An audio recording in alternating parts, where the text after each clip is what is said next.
Thank you, General. S- Thinking about the route of the balloon, was it impossible for the DoD to deal with the balloon before it reached to the airspace of the United States? Yeah, so we've been monitoring the balloon. Um, we are aware. Again, as I mentioned, it is a maneuverable craft, and we continue to assess and make appropriate decisions based on how we're going to address what we perceive as a potential threat or not. The safety and security of the American people is paramount. And so, again, at this time, we assess that it does not pose a physical threat to people on the ground. We'll continue to monitor it, and we'll continue to review options. Thank you. Let me go ahead and go to Joe here, and then we'll come back to this side of the room.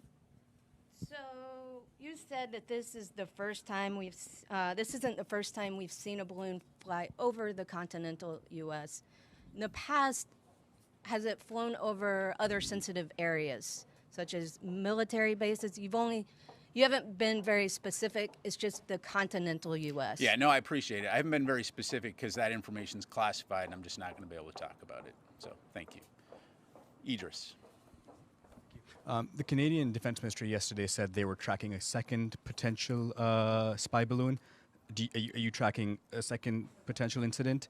And when the balloon was coming, I guess what I'm confused about is, when were there discussions to shoot down the balloon? Were there any discussions about shooting down the balloon when it was not over the United States, when it was potentially over international waters? Or were the discussions only when it entered U.S. airspace? Yeah, thanks, Idris. So on your first question, we are tracking one balloon.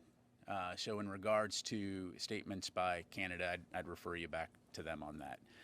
In terms of the discussions about whether or not to shoot down this balloon, that was an option, right? And so that was something that was taken into consideration. Again, because we assess that currently it does not pose a physical or military risk to people on the ground, for now we're continuing to monitor and review options. Thank you. I'll go back to Ellie and then we'll come up here. Thank you. How big is the balloon that you're tracking? And have you guys picked up, is it leaving anything in its wake, like sensors? Yeah, so on your latter question, I'm not going to get into intelligence. We do continue to monitor the balloon. We do know that it is a surveillance balloon. In terms of the size, I'm not able to get into the specifics other than to say that it is big enough that, again, in reviewing our approach, we do recognize that any potential debris field would be significant and potentially cause civilian injuries or deaths or significant property damage. So again, this is part of the calculus in terms of our overall assessment. But again, we'll continue to monitor it. We'll continue to review our options and keep you updated as able. Let me go here and then over to here. Thank you. Following up on the balloon question, during your conversation with the Chinese, have they indicated to you what is inside the balloon to prove the point that it's a civilian balloon or weather monitoring thing? And does that assessment differs from your assessment of what is inside the balloon, what it's trying to do? And secondly, on an India question, this week India and US launched a initiative on critical emerging technologies. This has quite a bit of defense component in it. Can you give us some more details about it and how it's going to strengthen, build up your relationship with India? Sure. On your second question, I'll have to take that because I just don't have that information in front of me. On the first question, I appreciate it.